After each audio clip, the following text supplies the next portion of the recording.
plaisir de vous retrouver et merci de votre fidélité encore à ce programme d'enseignement.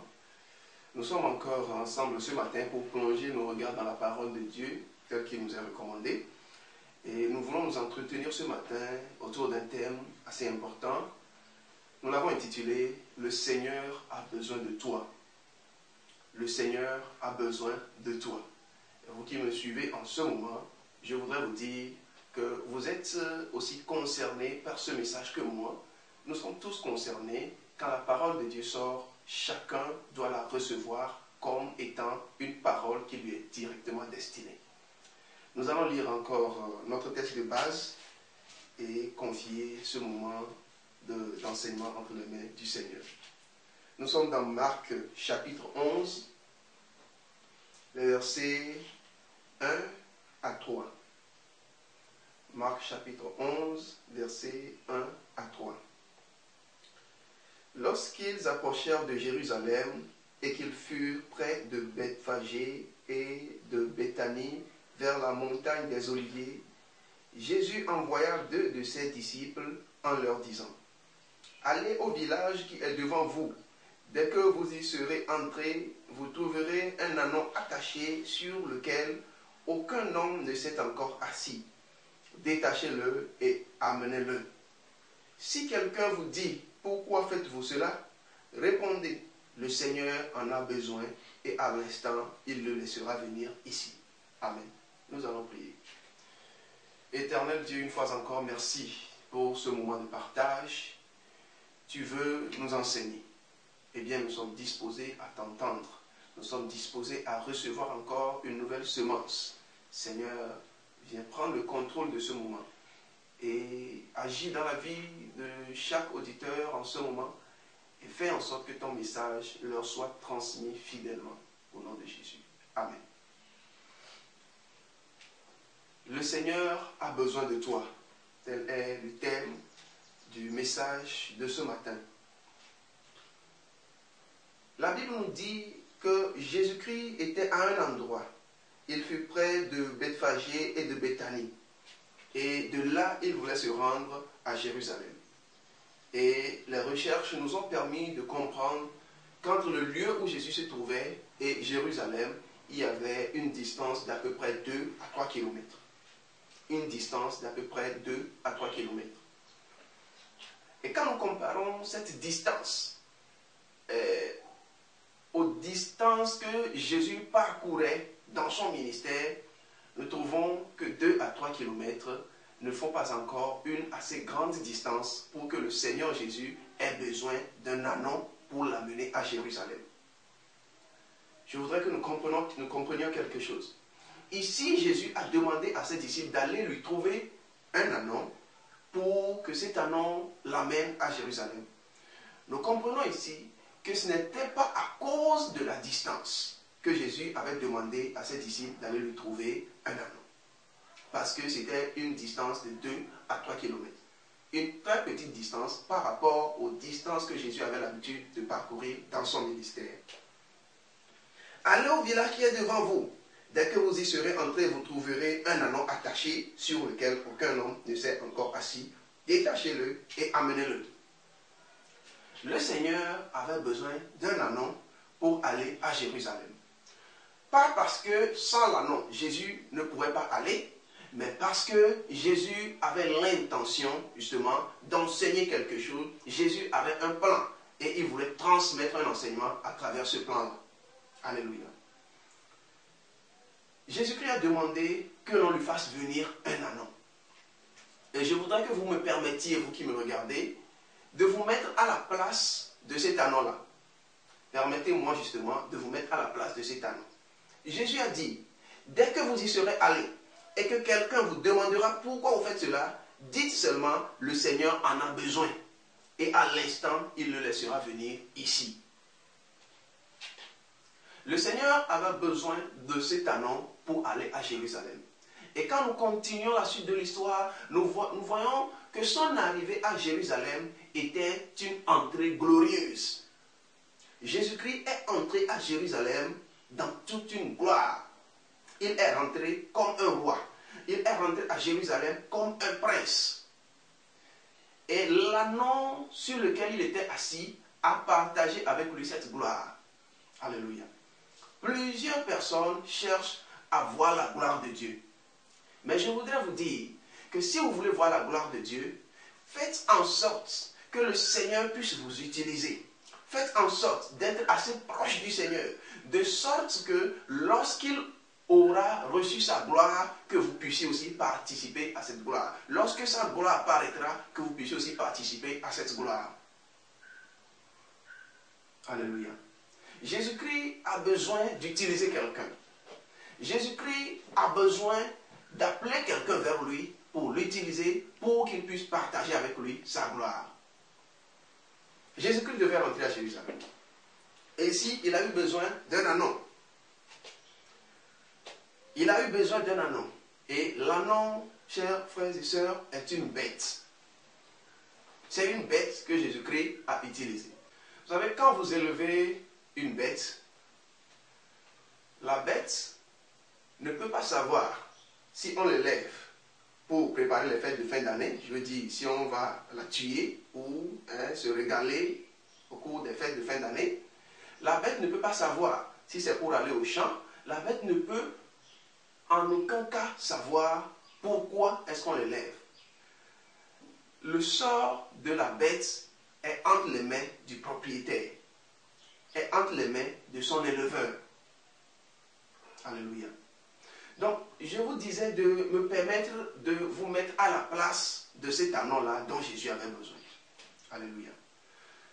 Je voudrais vous dire que si vous voulez que Jésus-Christ se serve de vous, si vous voulez que Jésus-Christ puisse vous utiliser, si vous voulez que Jésus-Christ puisse vous amener dans sa gloire, alors vous devez comprendre que ce n'est pas vous-même qui décidez de ce que vous allez faire. Ce n'est pas vous-même qui décidez de votre lendemain. Ce n'est pas vous-même qui devez décider de ce à quoi le Seigneur va vous utiliser. Plusieurs personnes sont contents de découvrir ce pourquoi ils sont venus dans ce monde. Je voudrais vous dire que si vous retrouvez ce que vous-même vous voulez pour votre vie, et que vous n'avez pas retrouvé ce que le Seigneur veut pour vous, vous êtes semblable à cet anneau-là qui est attaché. Si vous n'avez pas compris, si vous n'avez pas découvert ce que le Seigneur veut pour vous, ce à quoi le Seigneur veut vous utiliser, alors vous êtes semblable à cet anneau-là qui était attaché. Mais Jésus-Christ veut se servir de vous. Alors, il envoie chercher cet anneau-là. La première des choses, c'est de savoir que c'est Jésus-Christ qui décide de ce qu'il veut faire de vous. Parce que vous n'êtes pas là par hasard.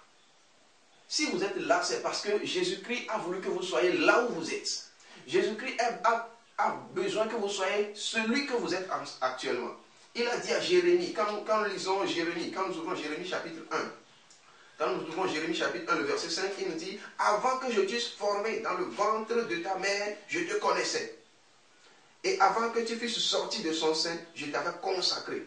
Je t'avais établi prophète des nations. » Avant que Jérémie ne vienne au monde, Jésus-Christ avait eu un plan, Jésus-Christ avait déjà établi un plan pour sa vie. Donc je voudrais que vous compreniez que ce n'est pas à vous d'aller découvrir ce que vous allez faire de votre vie, ce pourquoi le Seigneur vous a appelé, mais vous devez plutôt laisser le Seigneur Jésus déterminer ou bien vous amener à reconnaître ce pourquoi il vous a créé. Si vous comprenez le but de votre vie selon vous-même vos aspirations et que vous n'avez pas compris ce pourquoi le Seigneur vous a créé, vous êtes toujours attaché. Pour que le Seigneur vous utilise, vous devez pouvoir faire des sacrifices. Vous aimez peut-être quelque chose, toute votre vie est peut-être consacrée à quelque chose, mais le Seigneur vous veut pour autre chose. Si vous voulez que Dieu puisse vous utiliser efficacement, vous devez pouvoir faire des concessions. Vous devez pouvoir faire des sacrifices. Et bien le deuxième point, c'est toujours lié au fait que Jésus ait choisi un homme. Vous savez, j'ai eu la chance de vivre dans une ville où les gens utilisaient des anneaux pour se déplacer. Les gens avaient l'habitude d'aller au marché, d'aller au champ, de faire leurs petites courses avec des anneaux ou des ânes. Mais à force d'observer comment les ânes se comportent, j'ai pu constater quelque chose. Vous pouvez vous servir de votre âne pour vous déplacer. Mais vous savez, le jour où l'âne décide de ne pas bouger, vous êtes foutu. Si l'âne décide de rester là où il est, eh bien, vous n'avez pas le choix. Vous pouvez le battre, vous pouvez le blesser, il restera là. Le pire, parfois même, il vous amène dehors et au beau milieu du chemin, il s'arrête. Il dit, je ne bouge plus. Vous n'avez rien à faire. Habituellement, on le bat pour le faire avancer. Mais si le jour-là, il décide de rester là, vous pouvez le battre. Il restera là. Voilà le caractère de l'anneau que le Seigneur Jésus a choisi pour aller à Jérusalem. Je voudrais vous dire quelque chose. En supposant toujours que je vous mette à la place de l'anneau que Jésus a utilisé, le Seigneur Jésus ne peut vous forcer en aucun cas. Personne ne pourra vous forcer. Le Seigneur Jésus continuera à frapper à votre porte. Il continuera à vous donner des conseils à travers sa parole, à travers des conseillers. Mais il ne pourra pas vous forcer. Vous avez besoin de votre bonne volonté. Alléluia. Pour que le Seigneur puisse vous utiliser, il vous faut ce que l'on appelle la bonne volonté. Si le Seigneur Jésus a choisi l'anneau, c'est pour nous faire une illustration par rapport au fait que c'est l'homme même qui doit se rendre disponible pour que le Seigneur l'utilise. Et je reviens sur ce que j'ai dit au début. Je dis le nombre de kilomètres qui séparaient le lieu où Jésus se trouvait et le lieu où il voulait se rendre n'était pas une distance assez importante pour que l'on dise que Jésus-Christ ne pourrait pas y aller sans l'anneau. Ce n'est pas que Jésus-Christ ne pouvait pas y aller sans l'anneau, mais c'est parce que Jésus-Christ voulait se servir de cet anneau pour rentrer dans sa gloire. Ne pensez pas que si vous ne répondez pas à votre appel, que si vous n'acceptez pas que Jésus fasse de vous ce qu'il veut, vous ne pensez pas que c'est Jésus qui perd en quelque chose. Ne pensez pas que ce soit Dieu qui perd quelque chose, mais c'est vous-même qui perdez. Il peut le faire sans vous. Il peut susciter une autre personne. Mais Jésus-Christ veut que ce soit vous. Actuellement, vous qui me suivez, Jésus-Christ veut que ce soit vous. Vous êtes peut-être en train de réfléchir à quelque chose que le Seigneur vous appelle à faire. Et peut-être, vous ne savez pas s'il faut se décider, quand, comment. Mais si le Seigneur vous appelle aujourd'hui, quoi que vous soyez en train de faire, vous êtes obligé de laisser ce que vous faites et de répondre à l'appel du Seigneur Jésus-Christ. C'est vous-même qui devez accepter. Il n'y a pas une force surnaturelle qui va vous prendre, qui va vous saisir et vous amener à faire les choses sans que vous-même vous ne sachiez. Non. Le Seigneur Jésus va s'adresser à vous. Il va frapper à votre porte. Voilà pourquoi, pour que quelqu'un soit sauvé, il frappe à la porte de la personne. Le Saint-Esprit continue par frapper, continue par te parler. Ouvre et il rentrera. À supposer que vous avez déjà reçu Jésus, le Seigneur Jésus veut vous utiliser. Il vous parle. Mais actuellement, vous êtes peut-être lié par des pensées. Vous êtes lié par votre orgueil. Vous êtes lié par votre arrogance. Et vous vous demandez comment vous pouvez faire une chose aussi minable. Mais c'est ce que le Seigneur vous appelle à faire. Mais vous êtes lié comme cet anneau-là. Quand je parle de lien, je veux parler de tout ce qui peut vous empêcher de répondre à l'appel du Seigneur. L'anneau était attaché. Si l'on ne le détachait pas, il ne pourrait pas servir. C'est pourquoi Jésus a envoyé le détacher.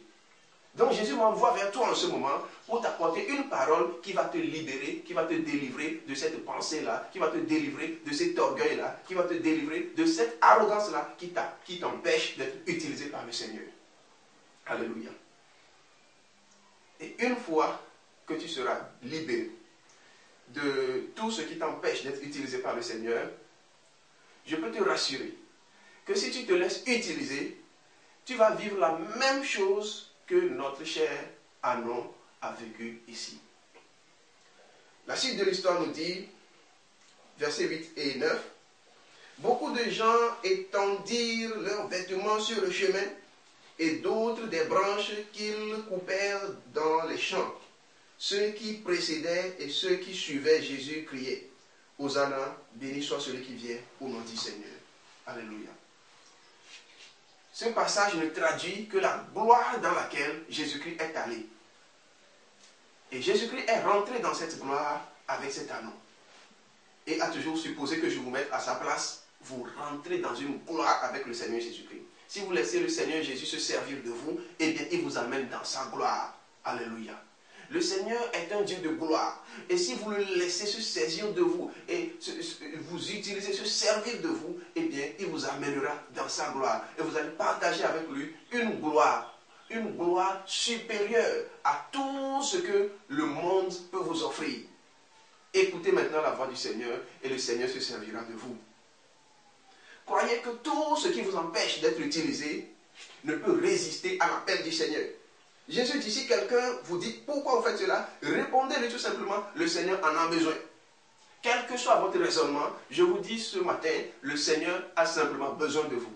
Je n'ai pas à argumenter pour vous convaincre. Tout simplement, le Seigneur a besoin de vous. Vous n'avez pas été créé par vous-même, vous ne vous êtes pas auto-créé, vous n'avez pas été créé par un homme pour que vous demandiez soit la permission à votre ego ou soit à quelqu'un. Vous avez été créé par Dieu et il veut faire de vous ce qu'il veut. Vous n'avez rien à dire, mon frère et ma soeur, laissez-vous utiliser par le Seigneur. Je récapitule. Le Seigneur aurait pu entrer à Jérusalem sans anon. Mais il voudrait utiliser un anon pour enseigner quelque chose. Et ce qu'il vous enseigne, c'est que si vous refusez de répondre à son appel, il peut susciter un autre. Mais il veut que ce soit vous. Alors si vous vous laissez faire, vous vous laissez libérer, délivrer par la parole de Dieu, comme cet anneau qui a été détaché, vous allez venir auprès de Jésus. Le Seigneur Jésus va vous utiliser et vous rentrerez dans sa gloire. Le Seigneur a besoin de vous. Pas que sans vous, il ne puisse pas exister, pas que sans vous, son plan ne puisse pas se réaliser, mais parce qu'il vous aime et parce qu'il vous a choisi et parce qu'il veut faire de grandes choses avec vous. En ce moment, guérissez de vos pensées du genre, Jésus ne peut pas m'utiliser. Qui suis-je pour que Jésus puisse m'utiliser? Guérissez de vos pensées négatives, guérissez de tout ce qui peut vous empêcher d'être utilisé par le Seigneur, guérissez de votre orgueil, guérissez de votre arrogance, guérissez de votre amour de l'argent, votre course derrière les choses de ce monde, guérissez de tout cela, soyez délivrés de tout cela. Et laissez-vous utiliser par le Seigneur. Laissez Jésus fixer le moment. Ne dites pas à Jésus, non, dès que je serai prêt, je vais te servir. Ou dès que je serai prêt, je me laisserai utiliser. Non, laissez Jésus-Christ fixer le moment. Si Jésus vous a appelé à un moment où vous ne pensez pas être prêt, eh bien, laissez-le vous préparer. Ce n'est pas à vous d'aller vous préparer et venir servir le Seigneur. Laissez Jésus vous préparer. Vous vous sentez prêt, vous ne vous sentez pas prêt, ce n'est pas grave. Acceptez l'appel du Seigneur. Jésus vous préparera et vous rentrerez dans sa gloire. Vous voulez peut-être vivre la gloire de Dieu, c'est une bonne chose, mais laissez le Seigneur Jésus vous servir de vous et il vous amènera dans sa gloire. Laissez le Seigneur Jésus vous servir de vous, il a besoin de vous. Si vous acceptez, si vous dites oui à son appel aujourd'hui, croyez qu'il ne vous utilisera pas pour de mauvais desseins, mais il vous utilisera pour un lendemain meilleur, pour vous amener dans sa gloire. Quoique le chemin soit difficile, croyez que Jésus-Christ a un plan de gloire pour votre vie et vous rentrerez dans cette gloire. Que le Seigneur vous bénisse. Si en ce moment, vous voulez bien faire un avec moi dans la prière, je suis sûr que le Seigneur Jésus vous fera quelque chose dans votre vie. Que le Seigneur vous bénisse. Baissez vos têtes, nous allons prier. Seigneur, je voudrais te confier un frère, une sœur qui en ce moment veut se laisser utiliser par toi. Au nom de Jésus, tu connais chaque cœur. Tu connais l'histoire de chaque vie. Je voudrais te prier en ce moment, afin que tu fasses en sorte que les biens du monde ne puissent pas empêcher quelqu'un, ne puissent pas lier quelqu'un, au point de ne pas se laisser utiliser par toi.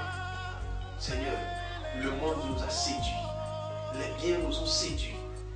Seigneur, les hommes nous ont trompés. Mais une fois que nous écoutons ta parole, nous avons le vif désir de vous laisser utiliser.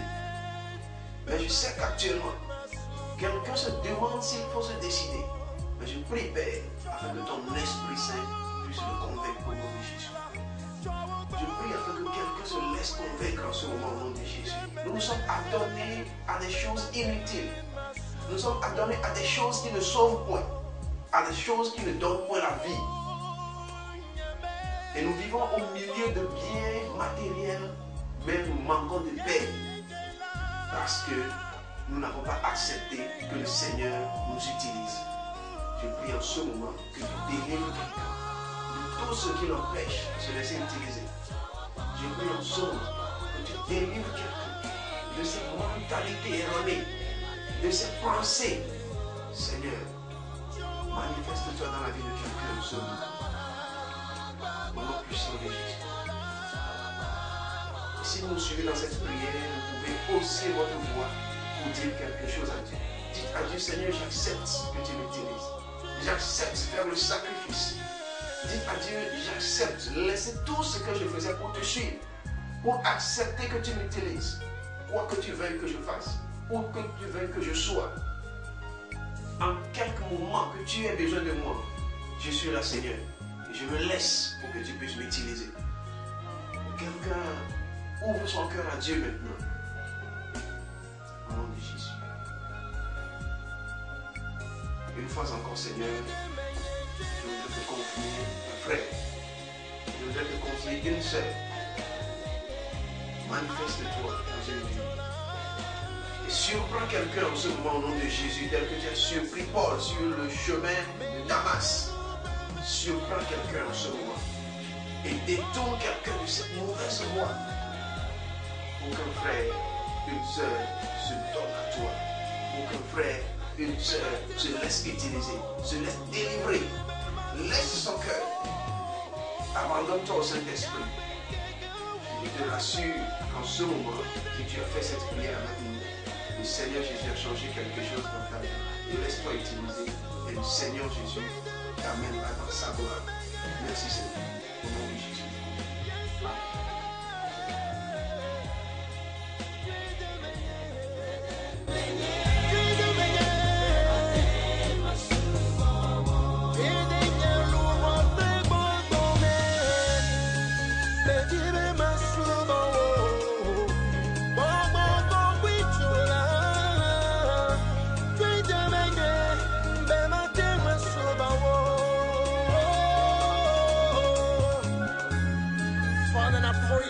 Somebody to receive the fire. I pray for the weak to become strong. I pray for the hopeless to become hopeful. I pray for the discouraged to have courage. Give strength, give hope to somebody.